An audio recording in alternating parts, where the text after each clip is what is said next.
السلام علیکم۔ رمضان میں موٹاپے کے خاتمے کے لیے کچھ ٹپس بہت اہم اور فائدہ مند۔ رمضان میں فروٹ کا استعمال کم سے کم کریں کیونکہ اس کے اندر بہت زیادہ شوگر ہوتی ہے۔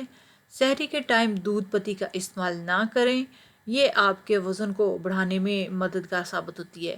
سحری میں 1 کپ نیم گرم پانی میں 1 عدد لیمن نچوڑ لیں اور پھر اس کو پی لیں، اس سے جسم کی چربی پگھلتی ہے۔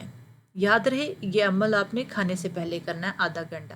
سحری میں موٹاپا ختم کرنے کے لیے گرم پانی میں شہد ملا کر پینے سے بھی بہت زیادہ فائدہ ہوتا ہے۔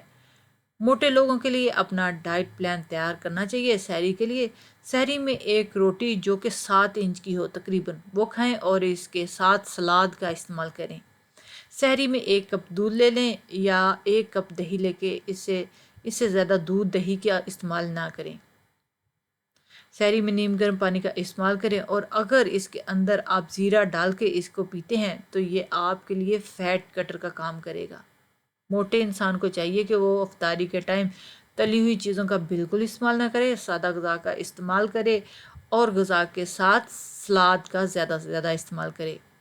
رمضان المبارک میں کھجوریں بہت فائدہ مند ہوتی ہے کیونکہ اس میں شوگر اور وٹامنز ہوتے ہیں جو سارا دن کی انرجی بحال کر دیتی ہے۔ سحری میں ادرک کا قہوہ پینے سے بھی بہت جلد وزن کم ہوتا ہے۔ ادرک کا قہوہ بنانے کا طریقہ: پانی میں ادرک کے 2 ٹکڑوں کو جوش دلا لیں اور پھر چھان کر 1 کپ نیم گرم سحری کے کھانے کے فوراً بعد پی لیں، اس سے لٹکا ہوا پیٹ کم ہو جائے گا۔ افطاری میں شلجم کو کاٹ کر نمک اور کالی مرچ چھڑک دیں، پھر اس میں لیمن جوس شامل کر لیں۔ روٹی کے ساتھ سلاد کی جگہ استعمال کریں۔ رمضان ختم ہونے تک آپ کا بہت زیادہ وزن میں فرق آ جائے گا۔